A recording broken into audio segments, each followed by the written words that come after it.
Kung may isang lugar na sumasalamin sa tunay na kulay, ugali at kultura ng bawat Pilipino, walang tatalo sa palengke.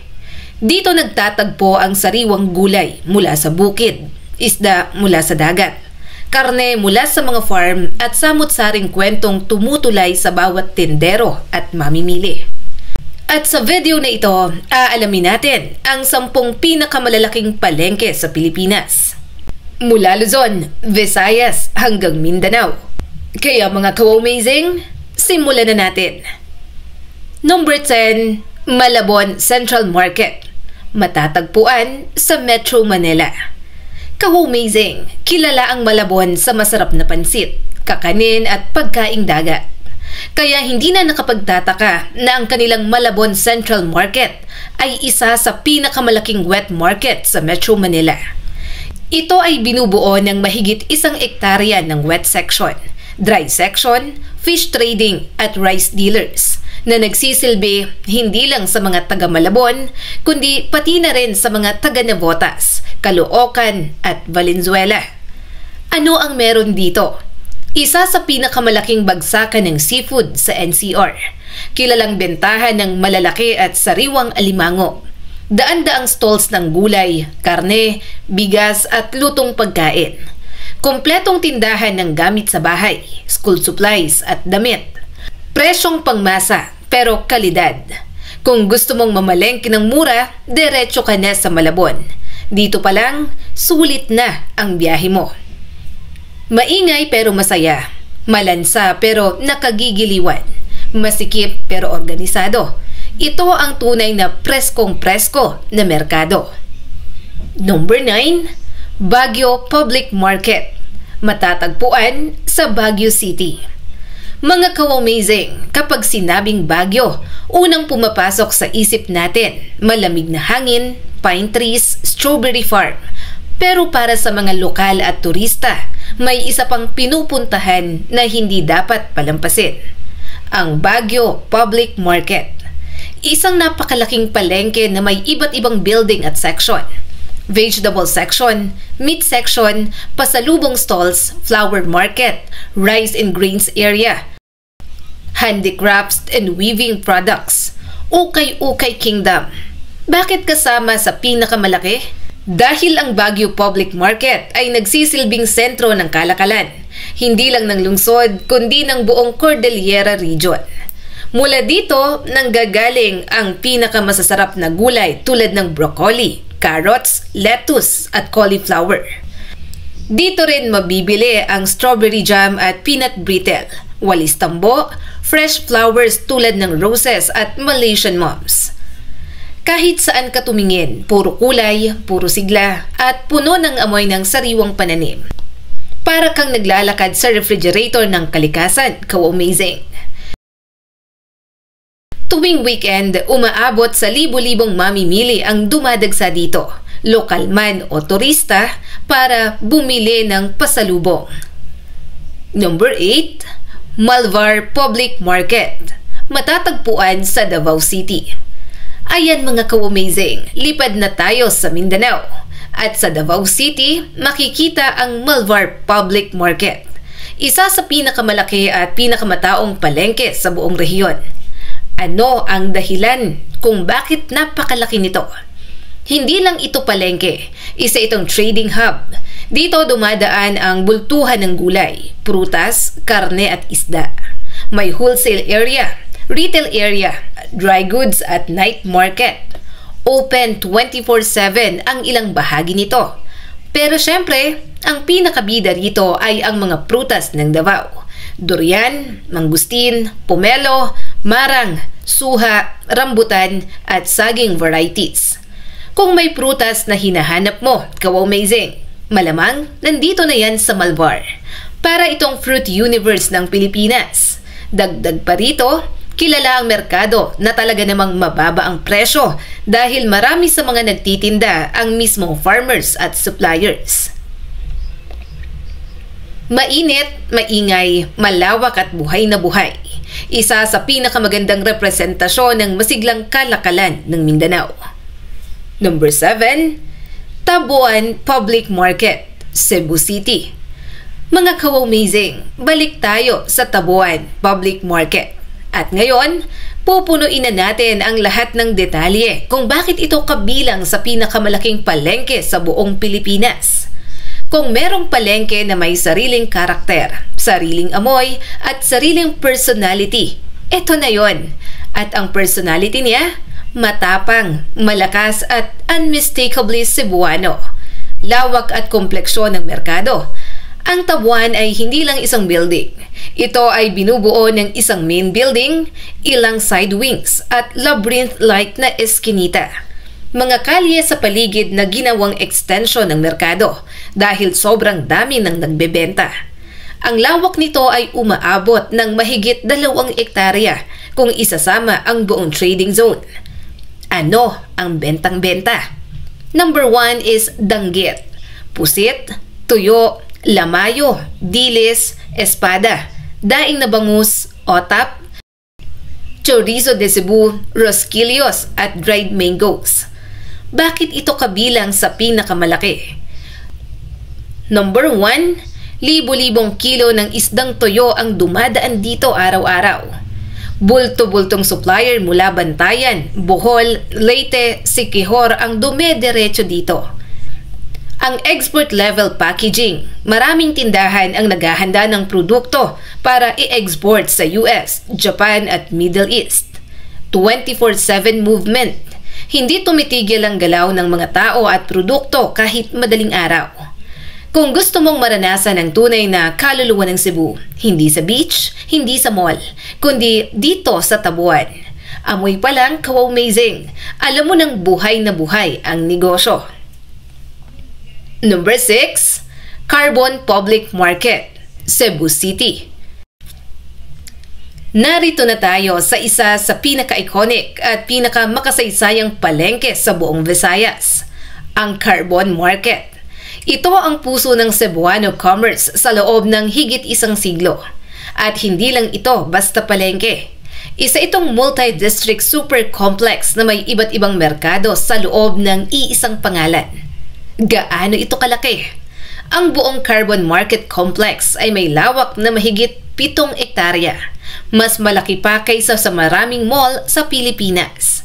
Binubuo ito ng Freedom Park Market, Unit 1, 2, and 3, Bagsakan Center, Night Market, Wholesale Vegetables District, Flower Market, Terminal-Friendly Trading Zones, Newly Developed Carbon Modernization Project.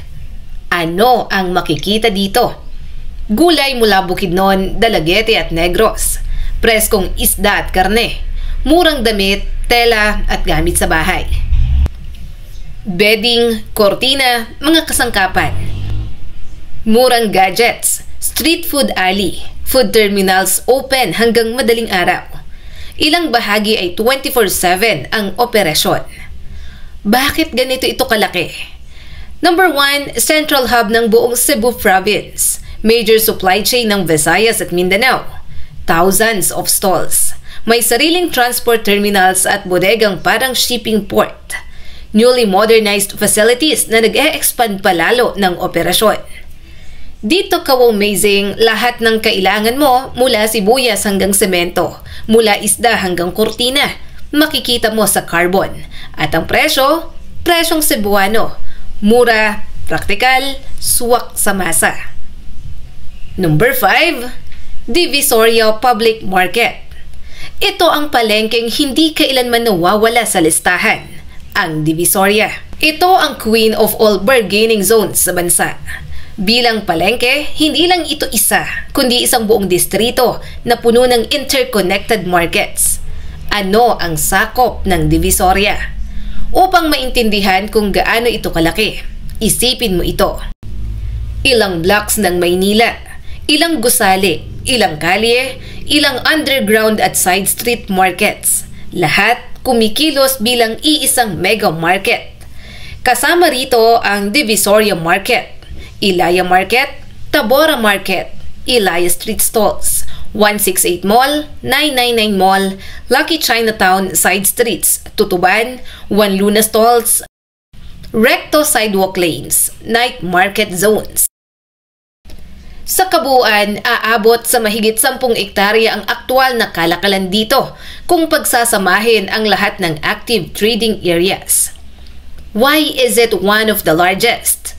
Number 1, millions of shoppers per week. Number 2, thousands of vendors. Number 3, wholesale and retail.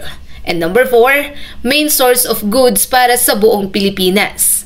Mula ukay, gadgets, school supplies, decorations, sapatos, toys, dresses, tela, party needs at bigas at gulay. Bagsak presyo din ito na kayang mag-supply sa ibang sellers. Kung pera lang ang usapan, ka-amazing, Divisoria ang hari ng murahan. At kung kalakihan lang, hindi lang ito palengke, para itong lungsod na may sariling ecosystem ng negosyante. Number 4, Nueva Ecija Mega Bagsakan. Matatagpuan sa Talavera, Cabanatuan Trading Complex. Mga ka-amazing, dito sa top 4, lipad naman tayo sa Rice Bowl of the Philippines, ang Nueva Ecija. Dito matatagpuan ang ilan sa pinakamalalaking agricultural trading hubs sa buong bansa. Talavera Public Market, Talavera Central Terminal and Bagsakan, Cabanatuan Public Market, NE Agricultural Food Terminal, Gapan New Public Market Extension. Pinagsama-sama, bumubuo ito ng mahigit 12 hanggang 15 ektarya ng pure trading zones. Ano ang laman nito? Bigas, napakaraming variety. Sibuyas, isang malaking industriya dito. Karne, gulay, prutas. Wholesale Vegetable Center, rice mills and rice trading warehouses, farm supply, machinery stores, night market, kalakalan para sa buong Central Luzon. Why is it huge? Pinakamalaking rice trading hubs ng Pilipinas. Thousands of brokers and farmers na araw-araw naglalabas-masok. Massive truck operations. South and North Luzon distribution. Ka-amazing! Kung gusto mong makakita ng lugar kung saan literal na gumugulong ang kabuhayan ng Pilipinas, dito ka sa Nueva Ecija, Bagsakan. Para kang nasa highway ng pagkain ng buong Luzon. Number 3, Luho and Bulua Trading Markets. Matatagpuan sa Cagayan de Oro, Northern Mindanao. Mga ka-amazing, Cagayan de Oro, ang gateway ng Northern Mindanao. May hawak na top 3 spot dahil sa dalawang higanteng palengke, ang Bulua Public Market at Luho Trading Market. Pinagsama, ang lawak nito ay umaabot sa mahigit 18 ektarya ng aktibong trading zones. Ano ang meron dito? Fish port operations, vegetable bagsakan mula Bukidnon, wholesale rice, corn, onions, prutas mula Davao and North Cotabato, karne ng baboy, baka at manok, dry goods, school supplies and clothing, palay trading, at mahabang side streets filled with vendors. Why it's huge? Ito ang central supply chain hub ng Misamis Oriental, Bukidnon, Camiguin at bahagi ng Lanao del Norte. Libu-libong mamimili at negosyante bawat araw. Massive truck movement at halos parang port activity. Cagayan de Oro is the beating heart of Northern Mindanao commerce. At ang palengke nito, ka-amazing, parang hindi natutulog. Dito mo makikita ang galawan ng pagkain ng buong Mindanao. Number 2, Lucena Grand Central Market. Lucena City, Quezon Province. Ka-amazing, welcome sa Quezon, ang probinsyang sikat sa lambanog, nyog at mga pagkaing pang-fiesta. Pero ang tunay na higante dito ay ang Lucena Grand Central Market, isa sa pinakamalaki at pinakakompletong palengke sa buong Luzon. Gaano ito kalaki? Ito ay may lawak na mahigit 20 ektarya, kasama ang main market buildings, wet and dry sections, provincial terminal area, trading hubs, bagsakan ng gulay at karne, night market, wholesale fruit area, pasalubong zones, side streets full of stalls. Why is it massive? Strategic location, gateway to Bicol and Visayas.